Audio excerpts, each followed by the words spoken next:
ऐसे tax payer जिनका कि फॉरेन कंट्री में एसेट्स है, चाहे वो प्रॉपर्टी हो या फिर स्टॉक मार्केट का इन्वेस्टमेंट, तो ऐसे टैक्स पेयर जिन्होंने की असेसमेंट ईयर 25-26 की आईटीआर फाइल की, लेकिन फॉरेन कंट्री में जो भी एसेट्स है और उससे होने वाली जो इनकम है उसकी कोई भी डिक्लेरेशन आईटीआर में नहीं दी हुई है, तो ऐसे टैक्स पेयर को income tax department notices send कर रहा है।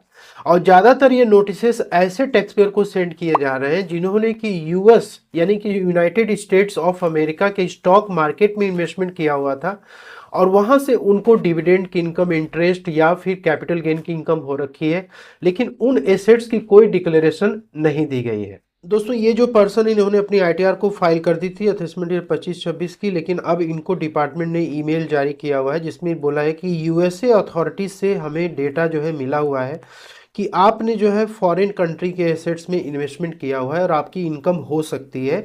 जैसे उन्होंने यहाँ पे मेंशन किया हुआ बैंक अकाउंट या फिर इंटरेस्ट या डिविडेंड की इनकम या इन्वेस्टमेंट की इनकम। तो यहाँ पे डिपार्टमेंट आपको खुद कह रहा है कि यूएस मार्केट का डेटा हमारे पास है और आपके आईटीआर में इससे रिलेटेड कोई भी ट्रांजेक्शन रिपोर्ट नहीं की गई है। तो आपको ये बोला जा रहा है कि आप 31 दिसंबर 2025 तक आप अपनी आईटीआर को सही कर ले। तो इनकम टैक्स रिटर्न रिवाइज करते समय फॉरेन एसेट्स की जो भी डिटेल्स होती है वो किस तरीके से आपको फिलअप करनी पड़ती है।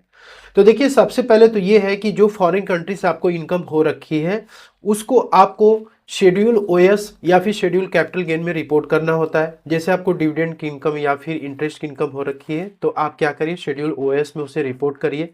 कैपिटल गेन हो रखी है तो आपको कैपिटल गेन शेड्यूल में इसे अपडेट करना है।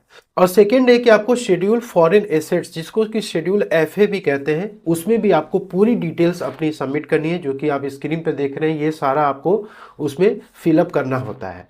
और थर्ड होता है शेड्यूल एफएसआई, जो शेड्यूल फॉरेन सोर्स इनकम की डिटेल्स आपको देनी पड़ती है, क्योंकि फॉरेन कंट्री में जो भी आपको इनकम हो रखी है, डिविडेंड, इंटरेस्ट या फिर कैपिटल गेन, उस पे उस पर्टिकुलर कंट्री में ही टैक्स जो है डिपॉजिट कर दिया जाता है। तो जिस कंट्री में आपने टैक्सेस पे कर रखे हैं, यदि इंडिया के साथ उसका डीटीए है तो उस केस में आप इंडिया में आईटीआर फाइल करते समय उसकी टैक्स क्रेडिट क्लेम कर सकते हैं।